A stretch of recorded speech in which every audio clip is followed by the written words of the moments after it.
Alleluia, another film created by the race of petit filou people, and another film that begs the question, is humanity okay? And I mean that in the most literal sense of the statement, because after watching this movie, I'm almost convinced that putting a gentle but steady stream of SSRIs into the public's drinking water is actually a good idea. Not because of the movie itself, a movie directed by Fabrice Duels, who also made the movie about Belgian buns, Calvaire, we covered the other week, but because of the people it depicts. People that rather unfortunately share a stark resemblance to other humans who we have all had the unfortunate displeasure of sharing our planet with. A movie that isn't all out extreme balls to the walls, although it does feature a few actual Belgian balls, but a movie that sits somewhere quite uncomfortably in the middle between fiction and reality, in that I'm sure we could all see something like this genuinely happening. Something that I'm sure many of my true crime besties would already know much about, as we like to watch videos of women sitting around and laughing and joking while doing their makeup as they discuss several murder raps. That isn't throwing shade, by the way. I'm arguably much worse. Just don't look for the evidence. As we get back on track, talking about people doing perfectly normal things, the movie begins with a woman named Gloria cleaning someone's Belgian sausage while they relax in the morgue. After that guy's done having the best rest he's had in years, we see Gloria trying out online dating with a friend. She's hesitant at first, and not really all that interested in taking it seriously, especially after her previous marriage was such a disaster. But nonetheless, her friend sees a request from a man named Michel and accepts on her behalf. Michel being played by Laurent Lucas, who also appeared in Fabrice's movie 10 years previously as everybody's favourite boy wife, Marc in Calvaire. As far as Belgian people go, Marc is actually quite normal as he practices his pickup lines in the mirror before engaging in some sort of paganistic ritual where he burns a picture of Gloria in order to make her fall in love with him. But it appears that casting his dirty little love spells on the huz takes quite the toll on him, as he's suddenly overcome with an extreme migraine, or someone in the other room has accidentally started playing a Big Will video. After meeting up at a restaurant, he immediately opens with the pickup line he was practicing in the mirror, before making it apparent that he's quite the romantic type, in a serial killer he might molest you kind of way. He describes her as a letter from a far off land that he wants to open up. And despite coming on quite strong, by literally telling a woman that he just met that he wants to open her up, she falls for his charm as he begins reading people based on their footwear. A fancy way of saying he's just making things up. But either way, it somehow manages to work, and Gloria takes him back to her apartment, where he does indeed open her up like a book, except the bookmark is his penis. Just like that, for the man who she's just met, she's completely fallen head over heels for. She places so much of her faith into the man she just met, the day after just meeting him, she proceeds to leave him alone with her young daughter as she heads off to the morgue for a quick sausage rub shift. While Michel is in Gloria's home, he engages in the perfectly reasonable activity of huffing her shoes. After he's done inhaling all of her athlete's foot aroma, once Gloria returns, he gets to work on why he's really here. He asks her for money to help with his business, something that she's so keen to give to this literal stranger with similar interests to Quentin Tarantino that she sprints all the way up the stairs to her apartment and all the way back down just to hand over money to him. But just like all good things in life, like morality and empathy, it was all a scam. He's taken her money and completely cut ties with her. But Gloria hangs out with dead people all day. She's not scared to confront someone who's stolen from her, and sooner or later, after asking around at various different clubs and bars, she eventually finds Michel surrounded by women. But the thing is about Michel is that he has crippling social anxiety and breaks out with an extremely painful migraine, rather conveniently, right as she confronts him about his theft. Somewhere between being robbed by this guy, finding this guy, and watching him cry over his little boo-boo, she somehow ends up back at his apartment. And as he's sleeping off the effects of talking to an annoying woman, she finds multiple pictures of different women with their names on, including her own. They're all of his victims and his potential victims. After waking up and explaining he gets migraines due to working on a construction site and not believing in PPE, he tells Gloria that his job is to give people pleasure, but he takes something in return for it. That being all of their money without their consent. What a lad. He blatantly admits that he's a con man who seduces women in order to gain access to their money, something that he literally just did to Gloria, but she doesn't care. She wants to be with him and wants to help with his future victims. Either that love spell worked, or she got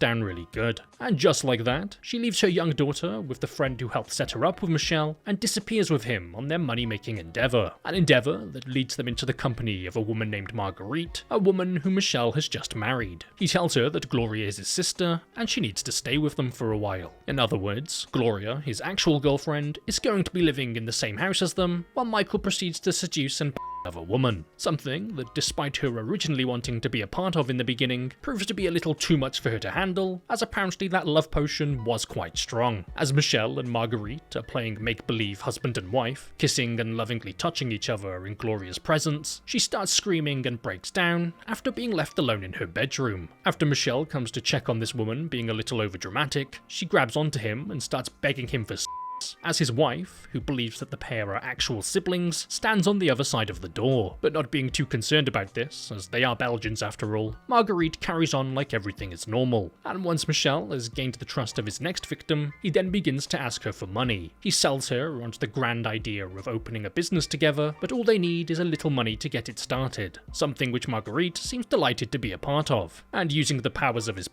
he once again convinces a woman to give him a large sum of money, but the downside to having a powerful appendage like that is that his wife wants to get at it. So that's exactly what she does, followed by Gloria walking in on Marguerite, polishing off his Belgian blood sausage, an act which sends her into a frenzy as she sprints at the woman with her mouth still full and strangles her to with Michel standing there in shock, with his still hanging out. After getting choked, but not in the way Marguerite was hoping for, the pair are now left with a body. Michel tells Gloria that she's ruined their plan, as Marguerite was only a few days away from giving up the money that they've been working so hard towards. Something that the pair actually find quite entertaining, as they then proceed to break out into laughter, as the only thing left living from Marguerite is the bacteria in her saliva that's currently still all over Michel. As Gloria has experience in dealing with these types of things, dead people, she tells Michelle that she'll deal with the aftermath before proceeding to look directly into the camera and breaking out into song. Yeah, she starts singing directly to the camera, something that only happens once and is never mentioned again, in reference to the fact that she's an actual crazy person. A crazy person who immediately begins sawing off Marguerite's leg once she's done singing. After Gloria went and messed up that job by being all emotional and having feelings, they find their next target, a woman named Gabriella. This time, Michelle and Gloria's story is that they run a Catholic non-profit organisation named Aid Africa, with the intent of, you guessed it,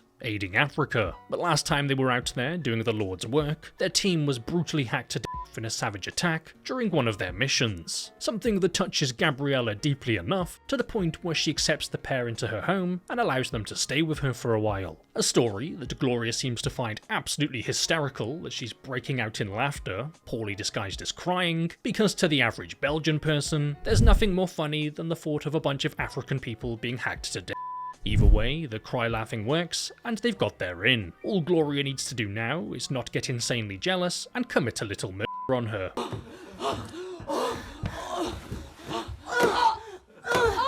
Oh, bloody hell, will someone get this woman a Prozac? First of all, Gloria throws a temper tantrum in the vein of an oversized 40-year-old toddler and starts accusing Michelle of wanting to seduce Gabriella when it was in fact her idea to help him seduce women in the first place. Secondly, Michelle is forced to make Gloria laugh to distract her from the fact that she's currently having a psychotic breakdown because their plan is going exactly the way they want it to. Thirdly, he starts sucking on her toe for some reason, and then fourthly, she just fucking her. And just like the last time, they were only a matter of days away from receiving the money. Michelle had told Gabriella that another group of machete-wielding, African-hating Africans have attacked their charity again, so he asked her for some financial support. In order to speed up the process somewhat, he proceeds to sneak into her room in the middle of the night and seduces her by putting his tongue in her mouth and guessing with startling accuracy what she had for dinner that evening. Knowing how to make money with his dick, that's exactly what he does, but Gloria walks in on the deed being done and responds by beating an old woman over the head with her own shoe until she no longer lives. No old woman, no money. Once again, they're back at square one. But it's okay, as this woman with slight jealousy issues proceeds to marry Michelle in a makeshift ceremony in a barn like they're a couple of sheep or something. But if there's something that this pair knows, it's if something you've repeatedly tried to do has failed and resulted in death multiple times, then just try again and hope it works. Introducing Solange, a wealthy woman with a young daughter named Eve, and the pair have managed to worm their way into her life in the same manner that syphilis worms its way into your brain. But this time, things are going to be done a little differently. Michelle is going to make Solange fall for him, they're going to get married, she's going to suffer a rather unfortunate accident, and the insurance money will all be paid out to him. Oh yeah, all without with her. But considering that Michelle had just with an old woman because he kinda felt like it, you can guess how things are going to turn out. And it doesn't take long for the cracks to start to show. and not just Michelle and Solange's cracks as they're undressing each other. Gloria is starting to get jealous that Michelle is spending a lot of time with Solange's daughter, something that he didn't do with her daughter. Almost as if he's trying to integrate himself into the family as convincingly as possible. Realizing that Gloria might have a bit of a moment again, he remedies the situation by repeatedly drugging her with sleeping pills so he can be intimate with Solange, because he's tired of being blueballed. This only further helps accelerate this woman's already severely deteriorating mental state, as she wakes up after a hard night of being asleep to see what she thinks is Michelle slobbering all over Solange's feet, before realizing that they're actually playing Twister with her kid. She's forced to watch from the sidelines as Michelle is pretending to play happy family with Solange and her daughter, and is jealous because that's what she wants from Michelle, but she seems to suffer from the unfortunate side effect of being a complete psychopath. So after Solange confides in her that she's pregnant with Michelle's baby, something that she felt comfortable doing as she believed Gloria to be his sister, she comes to the conclusion that this woman's strange behaviour must be because she's a product of incest or something, because she then flies into a rage, attacks Michelle, and starts chasing after Eve. After locking the little girl away, she drags Michelle outside, hands him an axe, and tells him to kill pregnant Solange. Michelle, being intimidated by a woman who's not afraid to say what she wants, does exactly what he's told to do, and starts hacking away at her arm before landing the